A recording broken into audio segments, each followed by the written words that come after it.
bien commun, c'est le bien qui appartient à tous. Le bien commun, c'est ce qui appartient à tous par définition, ce qui est donc inaliénable par définition également. C'est, je pense, les choses qui appartiennent à tout le monde en public, dans les espaces publics. Les bancs, les lumières, les éclairages publics, un peu.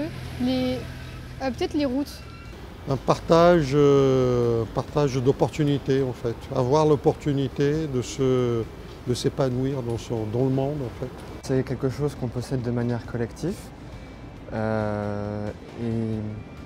qui est d'une responsabilité collective, c'est-à-dire que notre action impacte celle des autres. Le bien commun, c'est vraiment faire attention à la fois au plus fragile, au plus faible, à celui qui n'a pas de voix, pour que toute la société puisse profiter de ce bien et de l'accomplissement de chacune de ces personnes.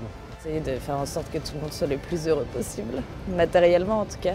Le bien commun, c'est d'essayer de mettre tout en commun pour le bien-être de chacun. C'est une bonne question, je sais pas.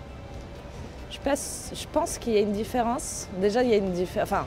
Déjà, rien que la sémiologie fait qu'il y a une différence. Quand on parle d'un groupe, c'est difficile de satisfaire pleinement tout le monde. Il faut qu'il y ait des concessions pour moi, il faut qu'il y ait des concessions qui soient faites, quoi. Je pense que le bien commun est l'objectif principal, je pense. L'intérêt général, c'est peut-être une façon d'y arriver. Je vous dis, je vois le bien commun et l'intérêt général, je vois à peu près, je vois ça comme étant deux notions assez proches, voire jumelles. J'imagine que le bien commun, du coup, est plus égalitaire, parce que c'est l'intérêt pour tous, et non pas que du plus grand nombre. Alors là, c'est vraiment philosophique ça, oui. Les entreprises, elles ont un rôle sociétal important, de partage des responsabilités, je dirais, responsabilités sociétales, environnementales, donc envers ses salariés, envers l'environnement.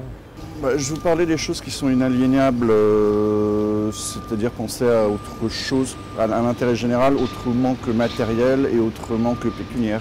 Quand nos employés sont heureux, ils travaillent mieux. Voilà, ça semble une évidence, mais une fois qu'on me l'a dit et qu'on m'a fait comprendre qu'effectivement on le faisait, ça a changé les choses avec dans mon rapport avec mon employeur.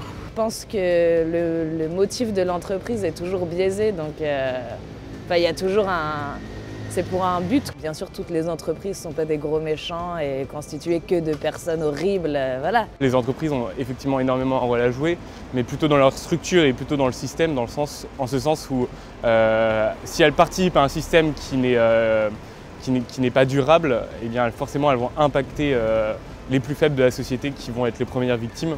Et donc en ce sens, les entreprises doivent cheminer pour que leur structure soit compatible avec quelque chose de long terme, à la fois sur le plan du développement durable de la planète et à la fois sur le plan du développement social et humain de chaque individu. Au sein de l'entreprise, oui. Après, au niveau de la société, je ne sais pas si ça changerait vraiment quelque chose, le rôle des patrons. Je pense que pour ce genre de réponse des entreprises, elles ont besoin d'être encadrées par l'État qui crée par exemple des zones franches, qui peut créer des réductions d'impôts pour favoriser ce genre d'action. Et du coup, l'entreprise, elle peut servir à changer ou s'adapter aux gens.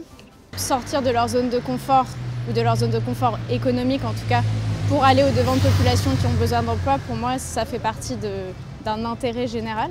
Après, à quel point elles doivent réformer leur propre modèle pour en arriver là, j'imagine que c'est compliqué, que c'est un long processus, mais je pense qu'elles devraient l'inclure dès aujourd'hui dans leur économie. C'est la volonté du chef d'entreprise, c'est à lui de prendre ses décisions. Bon courage pour réaliser tout ça.